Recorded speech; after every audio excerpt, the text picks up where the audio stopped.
For many of us, living on an island in the Caribbean sounds pretty inviting. It brings to mind an assortment of romantic images, sandy beaches, exotic fish, and lush landscapes. But what if that island was ruled by dictators or military leaders? What if you couldn't vote? What if you couldn't get a job and your family had to live in poverty? Unfortunately, this description fits the history of Haiti very well. In this next CNN story, you'll see how bad politics and a weak economy have made Haiti the poorest country in the Western Hemisphere.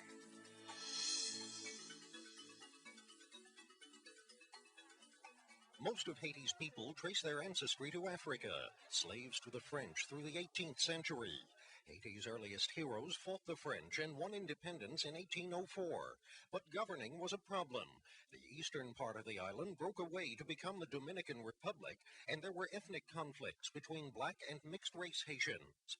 Early in World War I, U.S. President Woodrow Wilson worried the German military might establish a presence in the former French colony. Wilson ordered U.S. Marines into Haiti in July 1915 to provide some stability after a mob killed the country's president. Beyond that was the question of putting Haiti's government in order, which was done in the form of a constitution.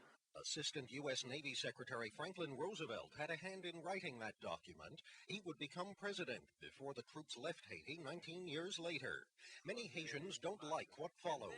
The worst thing that the American occupation created a civilian dictatorship, not a democracy.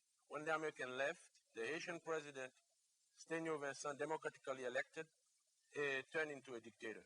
So did a country doctor named François Duvalier, elected president in 1957.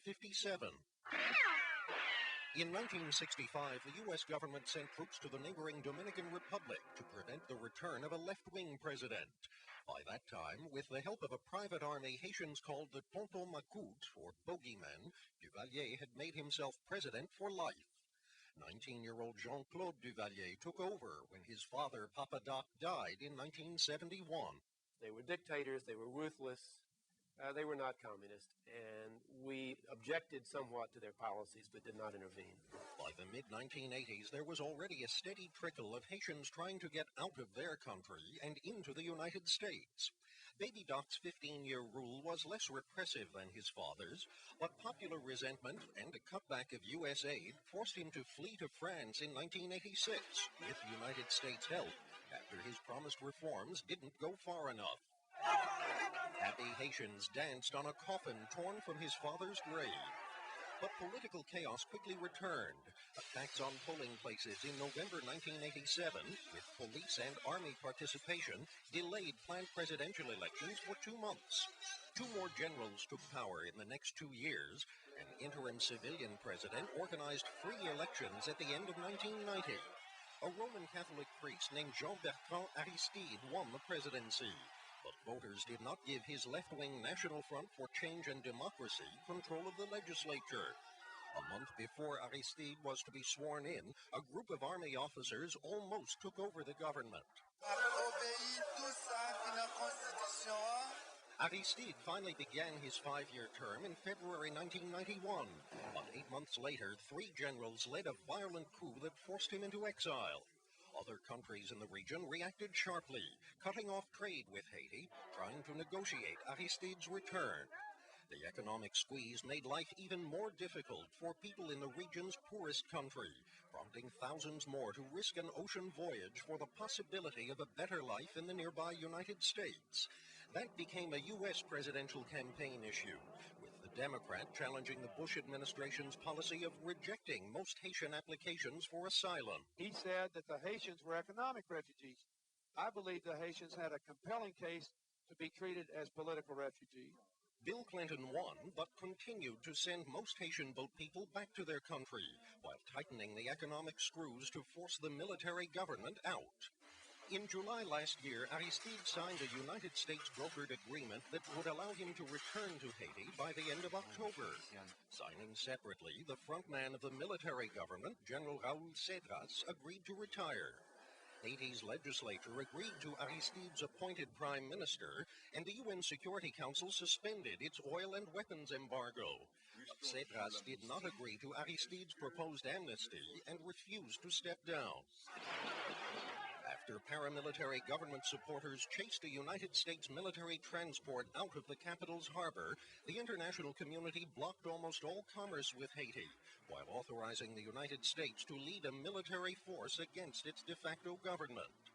One effect of the economic embargo, another surge of refugees, nearly 20,000 leaving in a 4-week period over the summer.